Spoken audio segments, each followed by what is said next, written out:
What's going on, guys? We're back at it with our prediction video for UFC 309 MSG.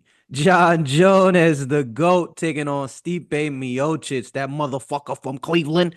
They going at it. And then the co-main, we got Charles Oliveira taking on Michael Chandler. Honestly, both of those fights are bangers, but there's no demand for it, man. And the rest of the card's kind of flat. It's a bunch of blowouts, man. You got a bunch of hyped up prospects that's probably gonna get a bunch of finishes on this card. Uncle Dana, you not low? Uncle Dana not low at all, man. He's turning MSG into the retirement home. All these dudes about to fight and retire. Stipe, Jon Jones, Michael Chandler, Chris Weidman, you name it. All these dudes are doing their last fight and going home after this. So are the hardcores really hyped about this one? I don't know. Me personally, I don't care. But it's MSG. It's New York City. So let's get to it, baby. Fighting nerds in this one as well. Let's go.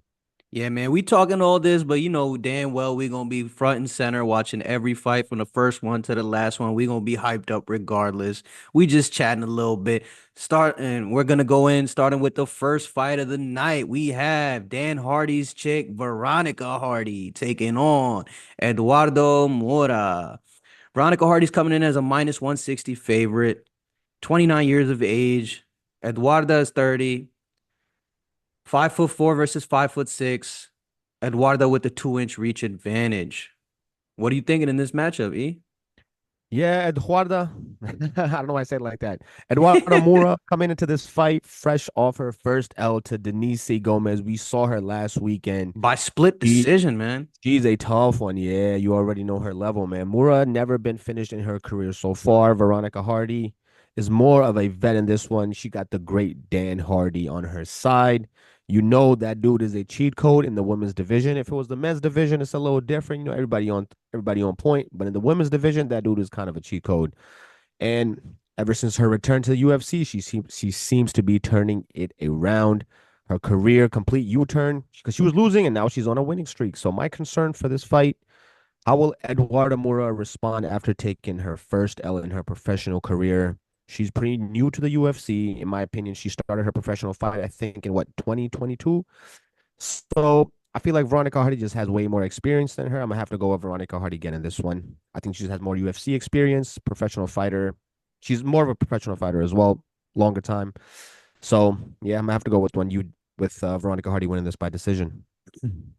Yeah, man, I definitely agree with you. For like nearly almost 5 years ago, Veronica Hardy took a L to Malecki, and then she took about a 3 year layoff. She comes back, she fights Juliana Miller, she wins by decision. Then she fought the undefeated Canadian and Jamie Lynn Horth, and she popped her cherry, man. Jamie Lynn's first loss was to Veronica. And then the next matchup, she took on JJ Aldrich, who's another female fighter with a big name in the division, and she won by unanimous decision. Clearly, she took a layoff to, work on her skills, and it's showing. She's on a 3-fight win streak. Dan Hardy's been in the lab with her. He's the head coach now. She's coming in with a game plan. There's always a method to the madness. I'm going Veronica Hardy. I think she's not gonna get a finish. Eduardo's tough as nails. I got Veronica Hardy by unanimous decision. She's gonna extend her winning streak to 4. Moving on to the next fight of the night, we have Oban Elliott taking on Bassil Hafez. Oban coming in as a slight favorite, minus 155, 26 years of age. Hafez is 32. This fight is in the welterweight division. Oban Elliott is 6 foot. Hafez is 5'11". The reach advantage for both fighters is 72 inches. Hafez in his first fight, man, against JDM, he looked like an absolute killer. There was a lot of hardcore fans were saying, hey, maybe Hafez won that decision. And then Oban Elliott, on the other hand, man, he's a good fighter. He's a hyped up prospect. He wins all of his fights by decision. He's a decision machine. Give me your thoughts on this matchup. What are you thinking? Yeah, man. Oban Elliott coming in from Cage Warriors. And on the other side, like you said, man, Basel Hafez looked like a straight up killer against JDM when he took that short notice fight. He looked like a killer, man. And then in his second fight, man, when he fought Mickey Gall, he didn't look like the same fighter to me. He was getting pieced up by Mickey Gall. And if Mickey Gall landing on you like that, I don't know, man. Oban Elliott was on fire when he joined the UFC. He is the younger fighter and actually the slight favorite. I'm just wondering which Basel Hafiz is going to show up on Saturday. Is it going to be the JDM version or is it going to be the Mickey Gall version? Because if it's the Mickey Gall version, it's looking super super slow for my boy. So unfortunately, in my prediction, I'm gonna have to go with Oban Elliott to win this by unanimous decision. He don't finish nobody, but I didn't like the Bassil Hafez I saw last time. I'm worried, I think it's gonna be the same one that we saw last time, and he might get wrecked, man, honestly. So if Mickey Gall landing on you like that, a younger fighter with decent knockout power is gonna be dangerous. So I'm gonna have to go with Oban Elliott. Yeah, man. In a stylistic matchup like this, when you have a grappling heavy fighter taking on a striking heavy fighter, not that I'm saying Basel Hafez is only a striker. He showed some wrestling against JDM, but he's that's not his go-to. That's not his bread and butter. Oban Elliott wants to grind you out. He's a typical walk forward, get you against the fence, get the fence grappling going, get you to the ground, try to rough you up, maybe go for a rear naked. He grinds you out to a decision, man. The Welsh gangster, that's how he rolls. And in a matchup, when you have the grappling edge, man, it's such a huge advantage. You dictate where the fight, if you want it to take place on the feet, you could keep it there. But hey, man, if it gets a little dicey on the feet, you can take him to the mat, implement that grappling.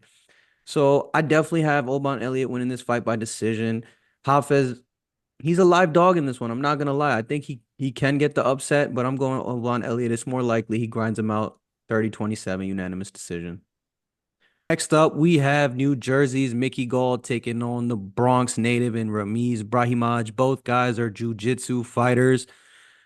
Mickey Gall is 1-4 in his last five and also on a 3-fight losing streak. Brahimaj 2-3 in his last five and lost his last fight by unanimous decision to Themba Gorimbo. Odds are nearly even. This fight's taking place in the welterweight division. Give me your thoughts on this. Yeah, the UFC must really love Mickey Gall. The dude's been with the promotion since forever. And like you said, he's coming into this fight on a 3-fight losing streak. So I don't know. Will they let him rock if he loses 4 in a row? Who knows? Ramiz Brahimaj, super inconsistent dude. He wins one, loses one, wins one, loses one. Very hard to get a grip on him to see if he's improving or not. You can't really tell. Both these guys, like you said, are good grapplers. But I think Ramiz has the slight advantage in the grappling, and neither of these guys really have knockout power. So look for this fight to really go the distance. I'm gonna have to go with Ramiz Brahimaj. I think he's the younger. Is he the younger fighter? I'm not sure, but I think They're nearly the he Mickey Gall's almost 33 and Ramiz is almost 32. okay. Yeah, they're both from New York, New Jersey. I'm gonna have to go with Ramiz Brahimaj, man. I think he wins this by unanimous decision. And honestly, the loser might just even get cut from the UFC. Who knows? Yeah, man, I definitely agree with you. I think I got Ramiz Brahimaj by submission in this one. The fight's definitely gonna go hit the ground. Both guys are grapplers, and Ramiz Brahimaj has the slight edge in the jiu-jitsu. Trains out of Bronx, in Bronx. Trains out of Fortis MMA. Fortis MMA is an elite gym. I'm going Brahimaj by maybe rear naked choke. That's his submission, man. Moving on to the next fight, we have Marcin Tybura taking on Jhonata Diniz. Jhonata Diniz, the undefeated heavyweight from Dana White's Contender Series, man. He's looking good in the heavyweight division. Marcin Tybura, on the other hand, he's a guy that just gets the job done. It's not pretty, but he be getting it done. He be keeping his job, and he really doesn't lose consecutive fights. Every time he loses a fight, he usually bounces back with a win. 39 years old, but in the heavyweight division, that means nothing. Give me your thoughts on this. Yeah, I think this is a classic fight between one guy on his way in versus one guy on his way out. Jhonata Diniz, like you said, that new age heavyweight. And these new age heavyweights are the real deal because the current roster, man, they ain't shit. Honestly, a lot of them. but, Straight up, but heavyweight is horrible. yeah, Marcin Tybura, man, is a UFC vet, has a ton of experience, versatile fighter, can really mix it up, grappling, wrestling, striking, all that. That being said, he is almost 40 years old, man. I don't know how much of a factor that's gonna take. But against a young gun, Jhonata Diniz, dude only went to decision one time on his record, undefeated. The rest of his fights were all finishes. The fight is definitely a step up in competition for him, but I think he's gonna be able to handle it. I just feel like if Tybura was younger, he might be able to fraud check him, but he's 40 now. I think Jonathan Diniz is a new age heavyweight coming in from Brazil. A lot of Brazilians on this card as well. It's gonna be a lot of Brazilians in the crowd. I'm gonna have to go with a young Brazilian, Jonathan Diniz, winning this by TKO, man. I think he continues his unbeaten streak. Yeah, man, I definitely agree. I think he's gonna knock out Tybura. He's coming in, he's too hot, man. Coming off the Contender Series knockout. He just won his last fight by unanimous decision over Carl Williams. And Carl Williams, people sleep, man. Carl Williams is another heavyweight he's not that fat and he can wrestle, which at heavyweight that means a lot. You know what I'm saying? So Carl Williams is not a bad win at the heavyweight division, and he steamrolled him. He won every round, every moment. Jonathan Diniz is up next in the heavyweight division. I think he's definitely going to be a top 15. He's going to be in the top 15 right after this win. And I think he gets it done by knockout. Moving on to the next fight. In the lightweight division, we have A10 Jim Miller taking on the Leech, Damon Jackson. Damon Jackson's 2-3 in his last five, and he's most famously known for getting knocked out cold by Up Toro. Jim Miller, on the other hand, has been in the game forever. He's coming off Bobby Green beat the brakes off him at UFC 300. Absolutely styled on him, was pointing at him, was telling him, "Come on, man, what's up, baby? Try to hit me." He was beating him that bad. But Jim Miller, he usually bounces back, elite grappling, and he could throw strike. He's been in the game so long, he has some solid boxing combinations. Give me your initial thoughts on this. Before we get into this fight, let's put some respect on Bobby Green. Stand up, man. Not even the champ Islam Makhachev wanted to stand up with him, man. Dude went That's straight to the facts. ground and did his thing. So let's not act like Bobby Green is a pushover or anything like that. But let's talk about Jim Miller, man. The great Jim Miller, 41 years old and still beating up these young dudes, man. Damon Jackson, I think he's moving up from the featherweight division and is actually the favorite in this one. So, that underdog pick looking real It's nice, man. nearly Both even money though, nearly even money. slight favorite. You're still making that profit. Both these guys have a ton of submissions on their records, but I think Jim Miller has the advantage in the wrestling. Jim Miller coming off that loss to Bobby Green, like we said, but and that was at UFC 300, man. They put him on UFC 300, but he put on a good performance. I know he got his just face smashed. It looked bad, but he put on a pretty good fight. My prediction, man. This one's a coin flip. I'm gonna have to go with Jim Miller win this by TKO, man. I think he has the strength advantage. I think he has the wrestling advantage. And I'm also predicting that he's going to retire after this win. Yeah, man. He got beat down by Bobby Green, man. It's gonna be hard. You know what I mean? Jim Miller, he definitely has the skill advantage. I think he's slightly better in the grappling. I mean, I think he definitely has the grappling edge. But Damon Jackson, I feel like the striking's damn near even. None of these guys is striking like, Rob Whitaker or guys or Dustin Poirier. They don't got no striking like that. They both about to strike like they fighting outside a bowling alley, you know what I'm saying? And Jim Miller, he definitely has the jiu-jitsu edge, but is it enough for him to, take the victory, especially after just getting beat down by Bobby Green 6 months ago? 6 months ago only, he got absolutely beat up, lit up. His face was looking bad. You know what I'm saying? I don't know. I'm Don't gonna make have me to go change my Damon. pick now. Yeah, man. I'm gonna have to go Damon Jackson, man. It's a tough one for me. I'm gonna go. I don't want to see Jim Miller lose, but yo, logic is telling me, yo, and every time you have these dudes that's coming off beat downs very fast, never ends well. I'm gonna go Damon Jackson. He's also like 5 years younger than the guy. He has the height advantage. The reach is the same. I'm gonna go Damon Jackson by unanimous decision. On to the next matchup. We have New York's finest mixed martial artist, Chris Weidman, taking on Eryk Anders. Eryk Anders, most famously known for getting absolutely brutalized by Khalil Bangkok Ready. That was where the meme was born. Bangkok Ready. Khalil beat this boy Eryk Anders so bad that his Muay Thai improvement became a meme. It was like this dude went to Muay Thai. This dude went to Thailand for 6 months and he looking like friggin' Rod Tang all of a sudden. You know what I'm saying? But Chris Weidman coming in with the All American wrestling. He definitely has the wrestling edge. He has the wrestling edge in pretty much every fight that he goes into. But he's 40 years old. He broke his leg not too long ago. He got that victory over Bruno Silva in his last fight, but that was a Jon Jones-esque victory, man. He was poking his eye, he was stomping his knee. You know what I'm saying? Give me your thoughts on this. Yeah, man. Both these guys, UFC vets, but I'm not even gonna sugarcoat it, man. Weidman hasn't looked good since his comeback from that freakish accident against Uriah Hall. To be honest, he wasn't really looking good before that either. But I don't know, man. You gonna go with Weidman. Eryk Anders? Ah, I That's what might it give you sounded I might like. give you the little switcheroo because Weidman's coming off the UFC's first ever Eryk double eye Anders is poke. almost minus Listen, listen, listen, listen, 200. listen. Chris Weidman's coming off the UFC's first ever double eye poke finish. All right. That's like Chris Weidman's another fighter that I'm predicting to retire after this one. And Eryk Anders coming off a unanimous decision win over Jamie Pickett, who's like on a 5-fight losing streak. So this one's a tough one, man.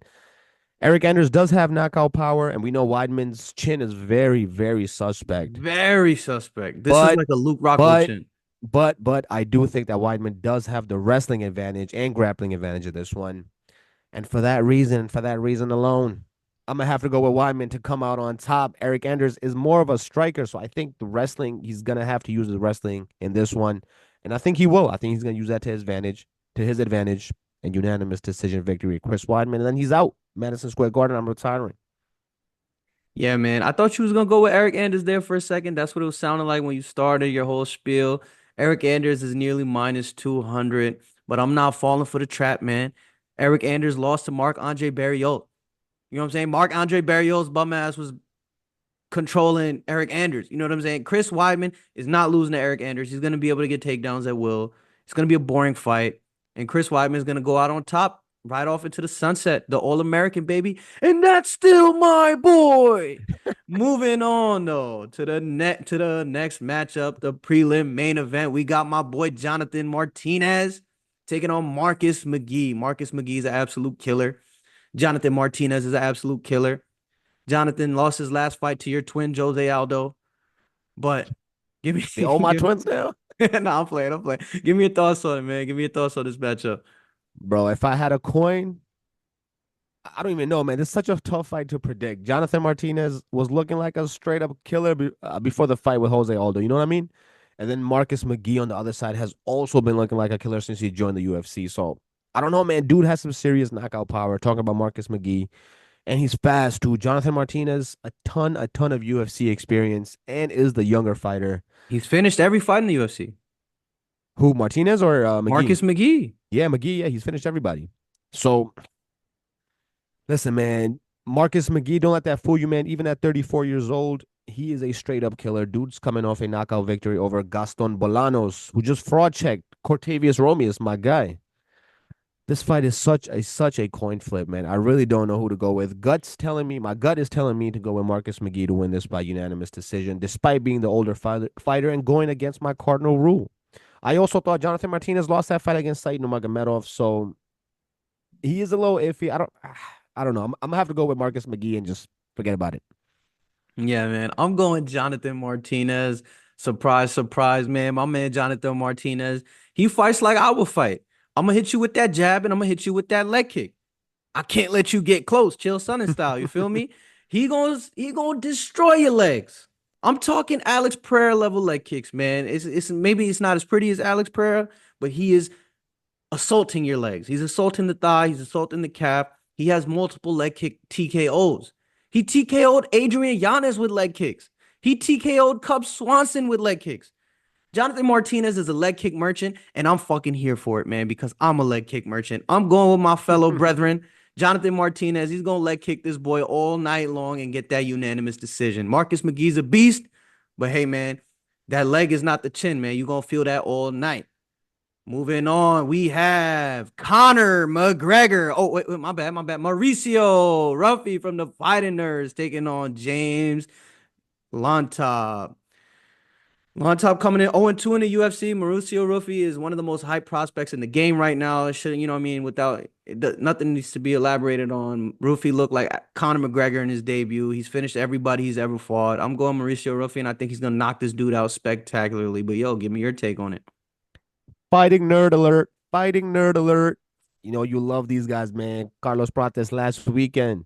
Mauricio Rufi this weekend. Oh my God. These fighting nerds are on fire right now. And it's only a matter of time before one of them becomes a champion, man. And like you said, James Lontop, unfortunately, has not been able to get a win under the UFC banner since he got a contract from the Contender Series. Could he pull off one of the biggest upsets on this card? I highly doubt it, man. Mauricio Rufi is one of the biggest favorites on this card. Only second to Bo Nickal. I think he's like a minus 950 favorite, which is crazy. Crazy.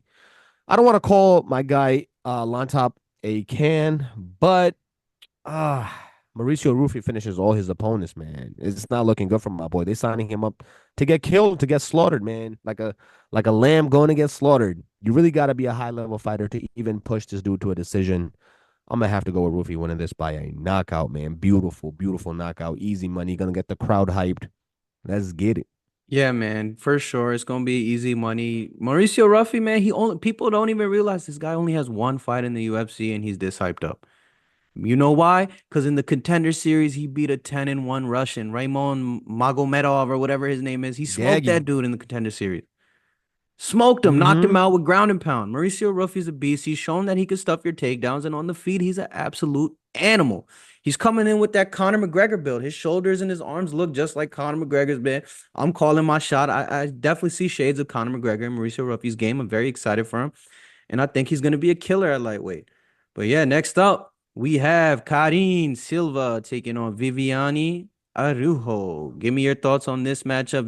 Karine Silva is an absolute killer coming in nearly minus 300 in this matchup. She's from Curitiba. That's where my boy Anderson was born. Feel me? So only killers come out of Curitiba. You know what I'm saying? Give me your thoughts on it. Yeah, Karine Silva is a straight up killer. I think she's ranked number 11. Vivian Araujo is ranked number 9. So this is a ranked fight right here. Karine Silva, slight favorite and about 7 years younger, man. 7 years younger, which is crazy. You know my cardinal rule. And then Vivian Araujo coming off a unanimous decision loss to Natalie or Natalie Silva. My fault. My fault. No, no, I'm trying. Natalia Silva. It's Natalia, right? There you go. Yeah, There you go. I thought I was Natalia. gonna say it wrong. I thought I was gonna say it wrong. And yo, Natalia Silva should really be fighting for the title next or very soon. You know what I'm saying? She's a killer too. Vivian Araujo is actually 1-3 in her last four, only beating Jennifer Maia, who's not even in the UFC anymore. Man, come on. To be fair, the other two losses were to Amanda Ribas and the former champ Alexa Grasso. So she's fighting the top of the top. But something's got to be said for momentum, man, because Karine Silva got all of it right now. 8 knockouts, 9 submissions on her record. She can do it all, man. She's a straight up killer. I'm going to have to go with Karine Silva to win this by unanimous decision. She might even get the finish. Yeah, man. I do want to point out that Viviane, sorry, that was a tongue twister for me for a second. She's 2-3 in her last fight, but on the surface that looks bad. And she's also 37, nearly 38 years old, and it looks horrible. But if you take a closer look at it, she lost it by unanimous decision to Natalia Silva. Natalia Silva coming off a big win over Jessica Andrade. She was looking phenomenal against the former champion. Then she lost before her loss after that. Before that was to Amanda Ribas, who's a hyped up prospect, and then before that she lost to Grasso, who was just a champ. So Viviane Araujo, she it might on the surface it looks like she's slipping, but I think she's still a killer. She's ranked 9 in the world, but Karine Silva is literally her nickname is Killer. So you know what I'm saying? She's not coming to play. I got Karine Silva by decision. She's the younger fighter, but Viviane is a live dog in that one. I definitely think that. Moving on, we have the American Great White Hope. This man's like the Larry Bird of the UFC. We got homegrown American Steel, Bo Nickel, D1 Wrestling, taking on Paul Craig, Bear Julat. Give me your thoughts on this. Bro, Bo Nickel, biggest favorite on this card, wrestling heavy. So Paul Gregg is out there, Renzo Gracie, getting that training in, getting them rolls in, doing as much as he can to prepare for the wrestling because Bo Nickel's gonna come, spam them takedowns, control them for pretty much the whole fight, and probably look to get a finish. That's pretty much how I'm predicting it. But Paul Craig has other plans, man. I think he's gonna be able to negate the wrestling initially, but Bo Nickel, man, he's like a 3-time world champion Division One wrestling. So I think this is an easy fight for Bo Nickel. Honestly, they set him up. These BJJ guys, they don't like these wrestlers like that, man. These wrestlers overpower them, and they have solid technique as well. So I'm gonna have to go Bo Nickel. I think he gets this by finish, probably in the first round too. Yeah, man, I agree, and I think Bo Nickel's gonna knock him out in the first round. I have a feeling he's gonna knock him out in the With the first round. hands, with Yeah, the with the hands. hands, I think he's knocking Paul Craig out. Paul Craig is very chinny. He was chinny at light heavy. He moved down to middleweight, that big weight cut. He's even chinnier. You know what I'm saying? And Bo Nickel, you show in he hasn't had a lot of fights, but in some of his fights, he's shown if he lands, if it connects nice, you're gonna get hurt. He knocked out Val Woodburn. He knocked out somebody stiff right before he got signed to right before he got a contender series fight. He has 2 submissions in the contender series. Bo Nickel, he's shown that he can knock you out if you let him land, and he can definitely submit you, and he could definitely take you down, grind you out. So he can win fights in multiple avenues. I see why he's a minus 1,000 favorite. Would I put any money on it? No. That's just he's too big of a favorite. It's not worth it. Paul Craig is elite at Brazilian Jiu-Jitsu. He could get lucky and find a gilly or some shit. I would definitely not put any money out there, put any money on this fight if I was you guys. But I'm gonna go Bo Nickal by knockout in the first round, man. Paul Craig's a little chinny. Bo Nickal's gonna. I don't think he's gonna go for the takedown right away, man. I think he's gonna be cautious about it because Paul Craig does have that elite jujitsu. Yeah, man. Similar to how he finished Magomed and Kalayev, there's a very, very small chance that Paul Craig pulls out a crazy, crazy arm triangle or crazy submission just out of the blue, just completely finishes him and stuns the whole crowd. So it's worth a prop. If you're betting on this one, it's worth a prop to maybe look at, Paul Craig by submission. Maybe if you want to just throw some money in there, you Yeah. might get lucky. Who knows? But I doubt it. Bo Nichols too big, too strong, too fast. He got it easy. Yeah, all my young men out there, stay away from Bo Nickal in this matchup. He's probably gonna win, but hey, you don't want to waste your money like that. In case something goes wrong, don't bet big on it. If you want to throw some change on it, that's fine. But hey, moving on to the co-main, we have the fan favorite out of the Bronx, Oliveira, taking on Iron Michael Chandler. This fight is a rematch. These two gentlemen fought for the vacant lightweight title. Charles Oliveira was able to get that victory, but Michael Chandler had a lot of success in the first round. He won that first round, nearly finished Charles in that first round.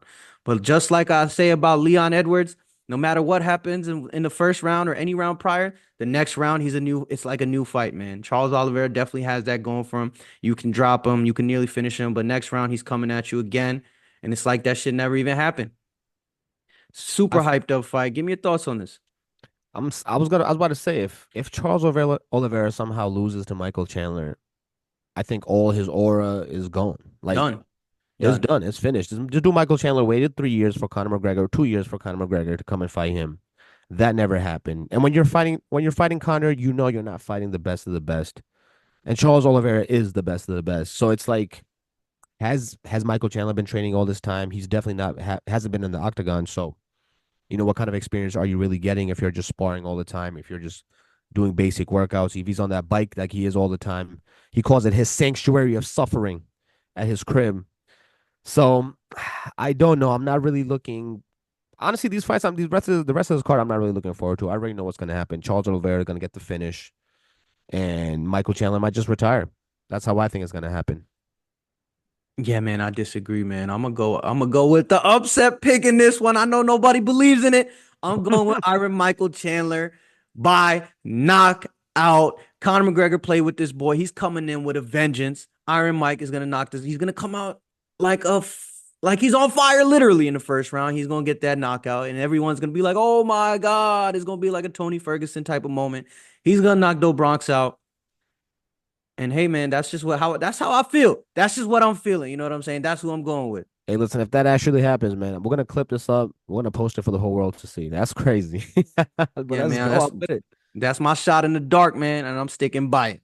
But hey, man, moving on to the GOAT. My favorite fighter, Jon Jones, is taking on Stipe Miocic. We got two GOATs in this matchup. The heavyweight GOAT taking on the actual GOAT. Jon Jones never lost a fight. Stipe Miocic got knocked out nearly 4 years ago. That was his last fight. You know what I'm saying? Nearly 4 year layoff, and he's coming back for a title against the best to ever do it. That's crazy. I'm obviously going Jon Jones' way. I see no way Stipe wins this fight, but hey, give me your thoughts on it. Man, I really want Stipe to win this fight. I just want Stipe to just come. He's always had beef with Dana. I think the biggest thing that he could do right now This would be is the ultimate complete. fuck you. This The will could be ultimate the fuck the you. ultimate the ultimate fu. Exactly, the ultimate way to screw you over. But I don't see any way that the UFC lets that happen. We might even get a shade of, if you're familiar with the WWE and you know who Bret Hart is, then you're familiar with the Montreal Screwjob, where he shouldn't have lost that title, but he did, and it changed hands, and the WWE got what they wanted. So similar to that, I think what's going to happen here is Steve, even if he does a good fight, he doesn't finish Jon Jones. I think the judges are probably likely going to rob him because there's no way that you're going to mess with the image of the UFC and the image that Dana White is creating of Jon Jones and him being the goal and all that stuff. So Jon Jones can never lose a decision. do I really Dominic have Reyes had him dead to rights. That's what I'm And saying. I saw that fight. I saw that fight in person. Well, not in person, but I saw that fight live. And it's like, if he couldn't win that fight, they're not letting that man lose at all. The UFC's image is on the line in this one. So you already know. You already know Dana White's words on the line that he's the GOAT. This man will not lose. And they're both gonna retire. if Stipe two is men walk into a room, Jon Jones is walking out. Jon Jones, the best fighter ever. But Anywho, I think the UFC is gonna get what they want. I think Jon Jones is gonna come in there. He's gonna look faster, whatever, and then he better retire because if he's fighting anyone else besides from Tom Aspinall, he's gonna be a clown. He's gonna be laughed at. He's gonna be mocked at. The UFC is gonna become a joke. That can't happen. You can't be the default champ and not unify the belt against the interim champion. Like you don't break these rules, man. You don't break that rule, man. It's not gonna. I don't know. I'm very upset at this. I'm very upset at the way this is unfolding for Tom Aspinall. I'm a big Tom Aspinall fan myself. I see Jon Jones winning this, and he has to retire. Either that, retire or fight Tom Aspinall. Those are only his only two options. Yeah, man, it feels like everyone going to retire if he's telling the story on an MSG card. But hey, man, these dudes very well might retire, man. These guys have been in the game forever. And Stipe Miocic has an opportunity to do the funniest thing ever.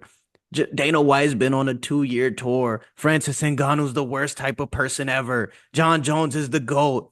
If two people walk in a room, Jon Jones is beating them. You know what I'm saying? No matter who it is, Achilles, Mike Tyson, Hercules, anybody, bro. Jon Jones got that, according to Dana White.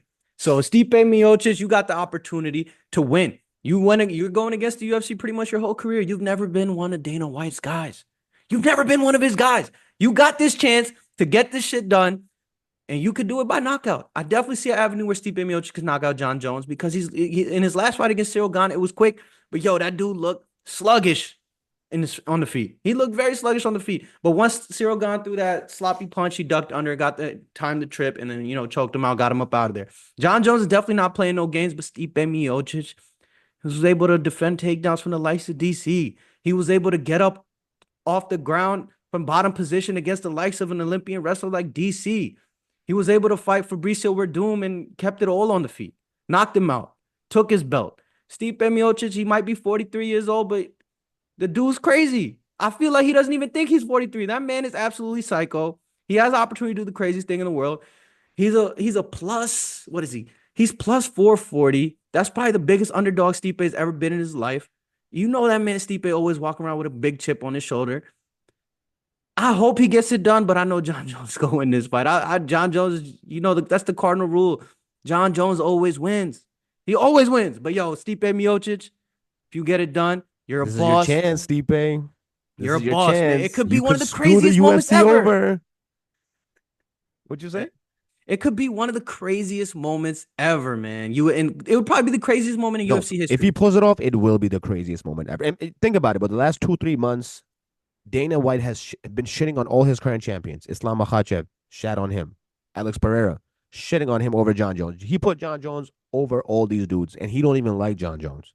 So if Stipe can come and just shit on all that, completely screw them over, yo, that'd be one of the greatest things of all time. And then Dana White can probably even retire after that because I know we're gonna get some really good cards after that. Yeah, man. If Stipe wins, bro, I actually want him to retire. Just another FU. Just double Oh yeah, FU. I'm I gonna don't even beat want your the I'm gonna belt. beat your boy, and I'm gonna retire. Put your division in limbo. You know what I'm saying? Stipe Miocic, you got to get it done. We're going with Jon Jones in this one. Obviously, we're picking Jon Jones, but we definitely, Stipe, get it done, baby. The internet is praying for that. The internet's gonna shut down if you get that victory. The UFC's website will break. I'm telling you, it's gonna be pandemonium if freaking Stipe Straight pulls it up off somehow. And I pandemonium. hope he does, man. I'm rooting for him because Jon Jones. Let's not talk about his moral character. Let's talk about his fighting skills. Get He's him. No, no, go. no, He's no, the no. Go goat. ahead. That's Talk the about goat. his moral No, character. no, no, no. It's all Yeah. good. I don't want to get into it. We already been yapping long enough. But Stipe has the power. He's given the chance. Let's do it, man. Let's make history. Yes, sir. And that's Full Guard MMA. Stipe Miocic, we praying for you, and we Oh out man, of here. Stippy, and we out. Yes, sir.